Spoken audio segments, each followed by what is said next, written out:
जिंदाबाद जिंदाबाद, भाजपा सरकार मुर्दाबाद, मुर्दाबाद मुर्दाबाद, भाजपा सरकार मुर्दाबाद, मुर्दाबाद मुर्दाबाद, कांग्रेस जिंदाबाद, जिंदाबाद जिंदाबाद, राहुल गांधी जिंदाबाद, जिंदाबाद जिंदाबाद। कांग्रेस नेता राहुल गांधी 2 दिवसीय रायबरेली और अमेठी दौरे में थे। एक कार्यक्रम के दौरान राहुल गांधी ने प्रधानमंत्री नरेंद्र मोदी, गृह मंत्री अमित शाह और आरएसएस के संगठन को गद्दार बोला है। इसके बाद बीजेपी के कार्यकर्ताओं ने राहुल गांधी का एक पोस्टर लगाया था जिसमें लिखा था बेनकाब राहुल गांधी। बेनकाब राहुल गांधी का जो पोस्टर फाड़ा था, कांग्रेस एनएसयूआई विंग के कुछ लोग हैं जिन्होंने पोस्टर फाड़ा था। राहुल गांधी के खिलाफ आज लखनऊ में कई जगह पोस्टर लगे। आप लोगों ने पोस्टर फाड़ा था, क्या वजह थी? जी, पोस्टर फाड़ना स्वाभाविक रूप से फाड़ना ही था, क्योंकि देश का एक नेता प्रतिपक्ष है, उसकी छवि को धूमिल करने के भारतीय जनता पार्टी के टट्टू जो रात में पोस्टर चिपकाए थे काम कर रहे थे, तो पोस्टर स्वाभाविक रूप से फटना ही था। रही बात सवाल पूछने की, जो जनता जनार्दन के, छात्रों के, युवाओं के जो सवाल है उसको हमारा नेता सदन में और देश के पटल पे रखने का काम कर रहा है। नरेंद्र मोदी से सवाल पूछने का काम कर रहा है कि मोदी जी बताइए, जब देश संकट में है, तेल, गहना, हीरा मोती, सोना सब तो आप कह रहे हैं कि यूज कम करिए, एनर्जी बचाइए, कंजम्पशन कम करिए, देश संकट में, खुद आप प्लेन में उड़ गए, 5 देश का दौरा कर रहे हैं। ये तो दोहरा चरित्र है। उस दोहरे चरित्र का सवाल, उस दोहरे चरित्र पे जो सवाल उठा रहे हैं हमारे नेता, उसी सवाल को लेके इनको मिर्ची लगी थी। इनको मिर्ची इतनी लगी कि ये रात में गए और हमारे नेता का पोस्टर बेनकाब, खुद बेनकाब होकर रात में हमारे पोस्टर पे नेता के लिख रहे बेनकाब राहुल, खुद बेनकाब होकर पोस्टर लगा रहे हैं। अरे इतना जिगरा था तो कम से कम आते, डिबेट में पार्ट लेते। लोकतंत्र की स्वस्थ प्रक्रिया तो यही है ना कि आप आइए, क्रिया प्रतिक्रिया तो होते रहती है, मतभेद होता है, मनभेद नहीं होता। हम तो यही लोकतंत्र की प्रक्रिया 90 में भी देखते आए हैं, अभी भी देख रहे हैं, आगे भी देखते रहेंगे। लेकिन स्वस्थ लोकतंत्र में जिस तरीके से भाजपा ने इसको खत्म करने का काम किया है कि कोई भी सवाल पूछे, कोई भी सवाल पूछे, किसान पूछ रहा है तो खालिस्तानी हो जाएगा, छात्र पूछ रहा है तो राजद्रोही हो जाएगा, महिला पूछ रही है तो उसको बता देंगे एजेंट, कोई मीडिया वाला पूछ रहा है तो उसको बता देंगे राइट लेफ्टिस्ट। तो तमाम जो इस तरीके की धारणा इन्होंने बना रखी है इस लोकतंत्र में, ये कहीं ना कहीं बहुत व्यापक स्तर पे हमारे देश को खोखला कर चुका है, काफ़ी हद तक कर चुका है। और इसी को रोकने की लड़ाई हमारा नेता सदन से, सड़क से, संसद तक लड़ रहा है। मगर सवाल ये है कि संवैधानिक पद पर बैठे प्रधानमंत्री मोदी को गद्दार कहना कितना उचित है? जी देखिए, उसका संदर्भ में ये बता देना चाहता हूं कि वो गद्दारी तो कर रहे हैं। जिस जनता ने रोटी रोजी, कपड़ा, मकान, स्वास्थ्य, शिक्षा, चिकित्सा के लिए उनको चुन के उस कुर्सी पर पहुंचाया, उनके साथ गद्दारी कर रहे हैं।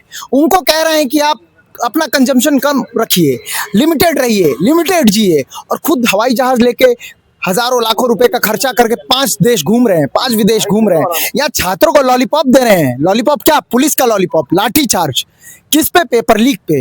नीट का पेपर लीक हो रहा है, बीपीएससी का पेपर लीक हो रहा है, यूपी पीसीएस का आरओ का भर्ती में धांधली पाया गया तो कोर्ट में सब्जुडिस हो गया। यहाँ तमाम युवा त्रस्त है। शासन चुनाव नहीं हो रहा है, हम लोग सड़क पे लड़ाई लड़ते हैं तो लाठी खाते हैं, जेल जाते हैं, और वहाँ आप मेलेनी को मेलोडी खिला रहे हैं। तो क्या है? छल कपट है। और छल कपटी आदमी को क्या कहेगा? आदमी यही तो कहेगा, छल कपटी आदमी को आदमी यही कहेगा। तो हमारे नेता ने क्या गलत कहा? हमारे नेता ने उन हजारों लाखों युवाओं की आवाज बनके एक आवाज में उनको गद्दार कहा। तो गलत क्या है? सही है, गद्दारी तो आप कर ही रहे हैं। खुद ऐशो आराम की जिंदगी जी रहे हैं। सेवक आपको जनता का होना चाहिए था। बस आते हैं, एक प्रेस कॉन्फ्रेंस करते हैं, गीदड़ मगरमच्छ जैसे आंसू बहाते हैं, और फिर आप हवाई जहाज बन के उड़ जाते हैं। बहुत दुर्भाग्यपूर्ण है। और मेरा नेता ने जो शब्द का चयन किया है उनके लिए, वो बिल्कुल सटीक बैठता है और हम लोग उनके समर्थन में है कि उन्होंने सही कहा है, गलत नहीं कहा है।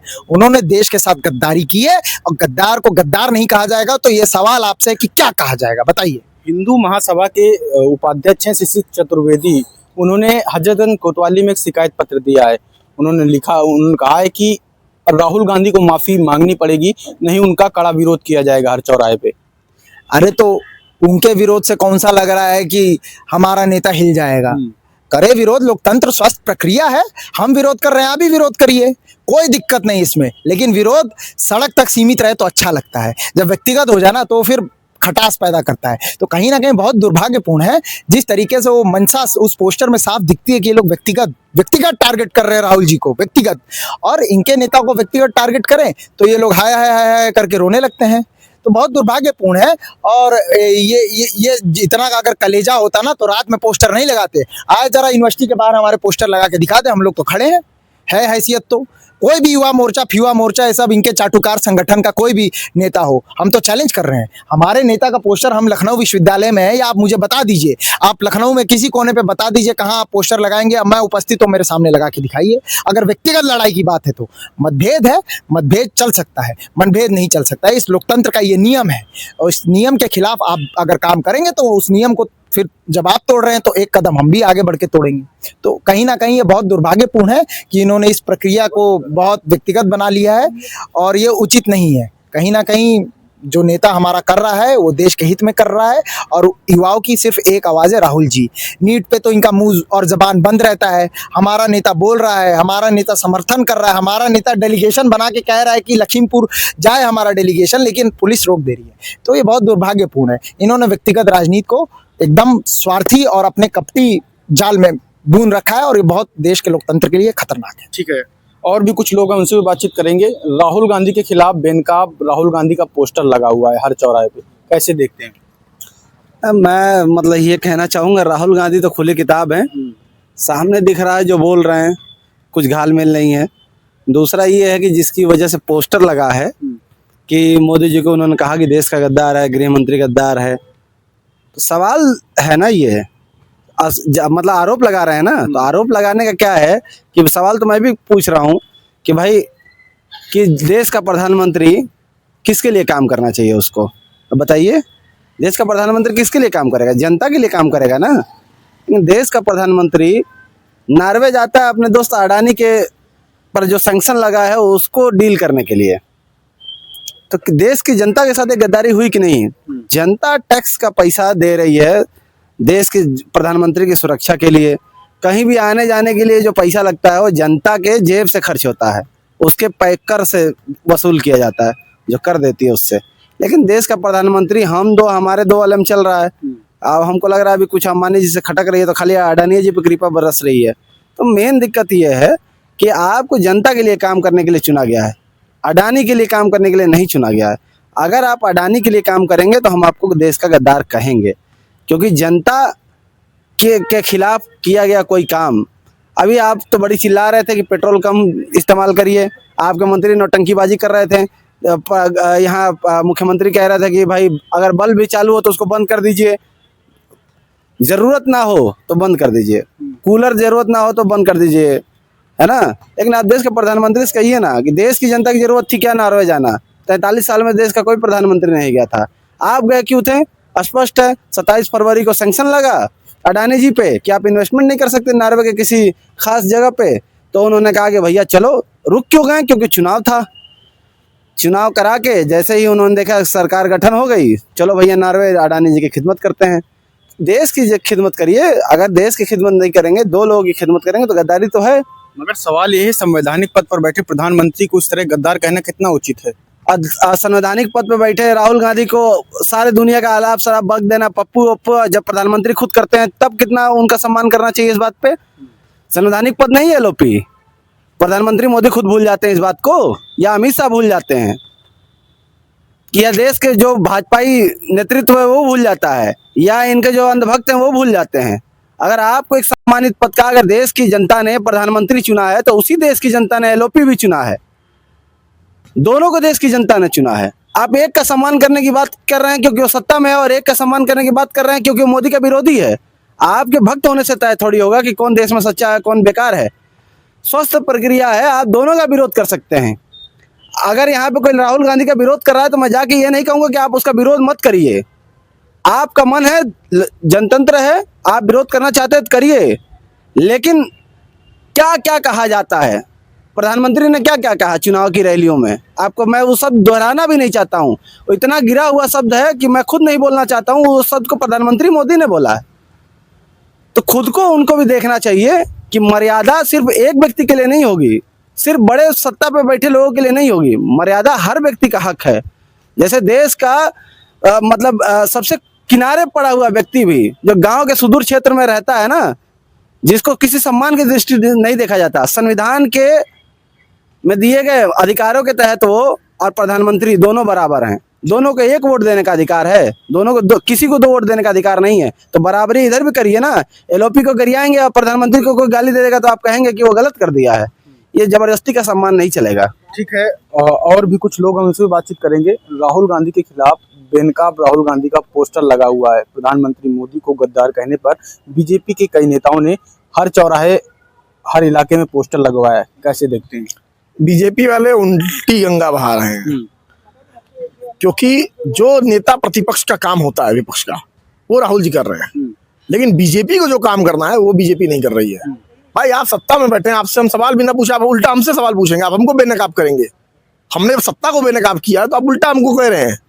इन्होंने भारत जोड़ो यात्रा को कहा कि भ्रम यात्रा थी। भारत जोड़ो यात्रा जिसको पूरे देश का समर्थन मिला, जिसमें एक एक व्यक्ति की बात सुनी गई, सबसे जो पिछड़े स्तर से आता हो या फिर सबसे अगले स्तर से आता हो, जिसका इस देश में बराबर का अधिकार है, उन सबकी राहुल गांधी ने बात सुना, सबकी समस्याओं पर चर्चा किया। और ये देश से ही नहीं, पूरे प्रदेश भर में यात्राओं को राहुल जी ने किया। आज सारी पार्टी उनके कदमों पे चल रही है, हमारे सारे नेता वही यात्रा कर रहे हैं ताकि हम देश को समझ पाएं, उसकी समस्याओं को समझ पाएं।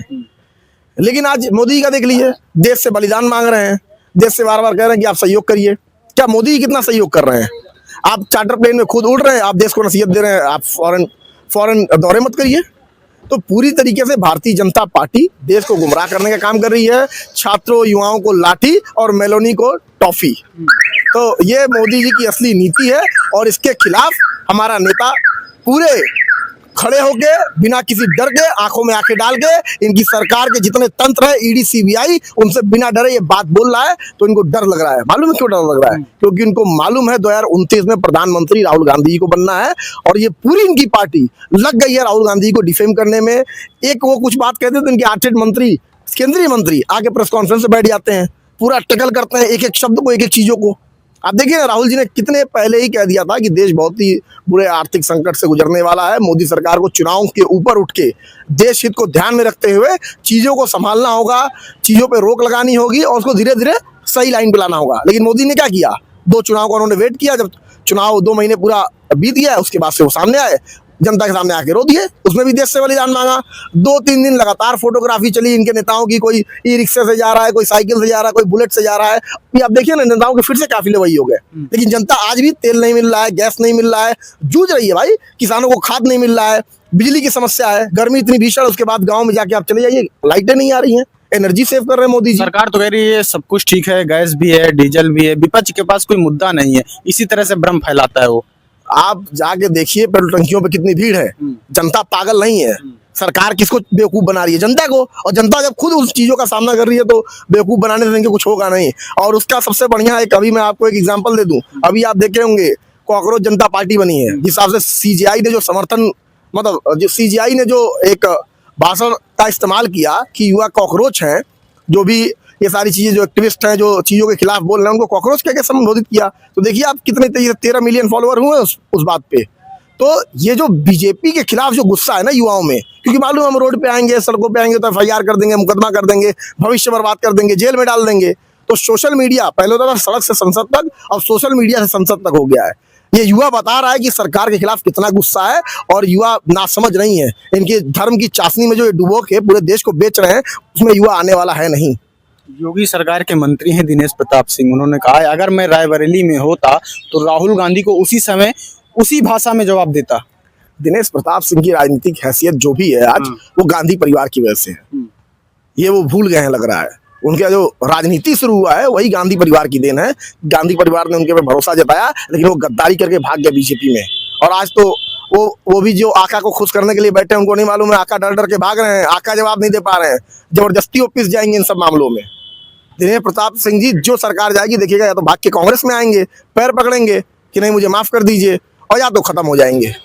यही होना है दिनेश प्रताप सिंह जी के साथ। उनका कोई और है जवाब नहीं। आप कोई भी अभद्र भाषा का इस्तेमाल कर देते हैं। आपने प्रियंका जी के खिलाफ बोला, उसके बाद भी इनको माफी मांगनी पड़ी। आपने देखा क्या असर हुआ था, ये दिनेश प्रताप सिंह है। तो खैर बैकी बातें बोलना कोई बड़ी बात नहीं है, मीडिया के सामने आके कुछ भी 2 शब्द में बोल देना गांधी परिवार के खिलाफ। लेकिन उस परिवार ने इस देश के लिए बलिदान दिया है, ये आपको समझना पड़ेगा। जब तक नेहरू जी जिंदा थे, इंदिरा जी प्रधानमंत्री नहीं बनी थी। नेहरू जी के बाद प्रधानमंत्री बनी। जब तक इंदिरा जी थी, राजीव जी प्रधानमंत्री नहीं बने थे। बाद में जब उनकी डेथ हुई तो उन्होंने उस अवस्था में देश को संभाला। अचानक से राजीव गांधी की डेथ हुई, उसके बाद से सोनिया जी के हाथ में थोड़ी कमान आई तो उन्होंने देखा, तो इस परिवार ने देश के लिए बलिदान दिया है, ऐसा आराम नहीं किया है।